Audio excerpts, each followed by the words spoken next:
ശ്രീകോവിൽ പൂട്ടി താക്കോൽ താങ്കളുടെ കയ്യിലിരിക്കവേ എങ്ങനെയാണ് കള്ളൻ അകത്ത് കയറി വിഗ്രഹം മോഷ്ടിച്ചത്? സത്യമായിട്ട് എനിക്കൊന്നും അറിയില്ല സാർ. സാർ എന്തായി കാണിക്കുന്നത്? അയാളൊരു പാവമാണ്. 10-12 വർഷമായിട്ട് ഇവിടുത്തെ പൂജാരിയാണ്. ഓഹോ, നമ്മളാരാണാവോ? ഞാൻ അമ്പല കമ്മിറ്റി പ്രസിഡന്റാണ്. അപ്പോ നിങ്ങളാണ് ഇതിന്റെയൊക്കെ സൂത്രധാരൻ. പറ, എവിടെയാണ് വിഗ്രഹം കുഴിച്ചിട്ടേക്കുന്നത്? കൃഷ്ണ ഭഗവാനെ, കുഴിച്ചിടുകയോ? നിങ്ങൾ എന്ത് വിവരക്കേടാണ് ഈ പറയുന്നത്?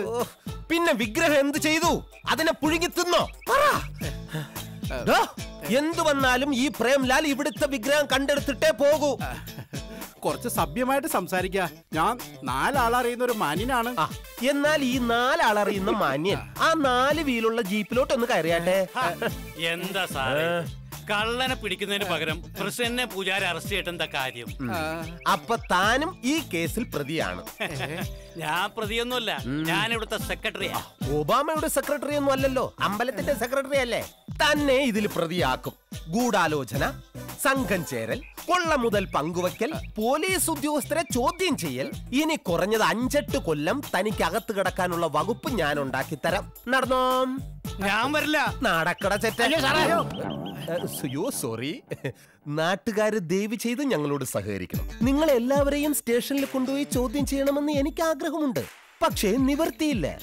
ഇന്ന് 3 പേരെ കൊണ്ടുപോയി ചോദ്യം ചെയ്യാനുള്ള സന്നാഹമേ പോലീസ് സ്റ്റേഷനിലുള്ളൂ. പ്ലീസ്, എന്റെ ക്രൂരവും പൈശാചികവുമായ ചോദ്യം ചെയ്യലിൽ ഈ 3 പേരെ കൊണ്ട് തന്നെ കുറ്റം തെളിയിക്കാൻ പറ്റും എന്നാണ് എന്റെ വിശ്വാസം. അതിനായി നാട്ടുകാരനോട് സഹകരിക്കണം. കണ്ടില്ലേ ഇന്റർനാഷണൽ സ്റ്റേഡിയം? ഇന്ന് നമുക്ക് ഇതിൽ കയറി 20-20 കളിക്കണം. നടക്കണോ?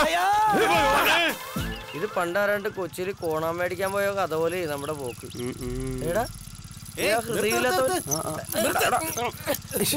എവിടെയായിരുന്നു സാറന്മാര്? കാശും കൊണ്ടുപോയ പാണ്ടികളെ തപ്പി നടക്കായിരുന്നു. ഇവിടെ നടന്ന പുകില് വല്ലതും അറിഞ്ഞോ? എന്ത് പുകില്? നമ്മുടെ ക്ഷേത്രത്തിലെ കൃഷ്ണവിഗ്രഹം ഇന്നലെ ആരോ അടിച്ചോണ്ട് പോയി. കോടികൾ വിലയുള്ള വിഗ്രഹമാണെന്ന് ഞാൻ ഇന്ന് അറിഞ്ഞു. ഒറ്റയ്ക്ക് ആ എസ്ഐയുടെ മുമ്പിലൊന്നും ചെന്ന് പെട്ടേക്കല്ലേ. അമ്പലമുറ്റത്തൊരു നിരത്ത് കഴിഞ്ഞാൽ ഇപ്പൊ പോയേ ഉള്ളൂ. ആ ചിന്നക്കുറുപ്പിനെയും പെണ്ണിനെയും പൊക്കാൻ പോയെന്നാ കേട്ടത്. നിങ്ങൾ സൂക്ഷിച്ചോ. എന്തിന്? നിങ്ങളെല്ലാവരും പാർട്ട്നേഴ്സ് അല്ലേ? ഞാൻ പറയാനുള്ളത് പറഞ്ഞു. Okay, by.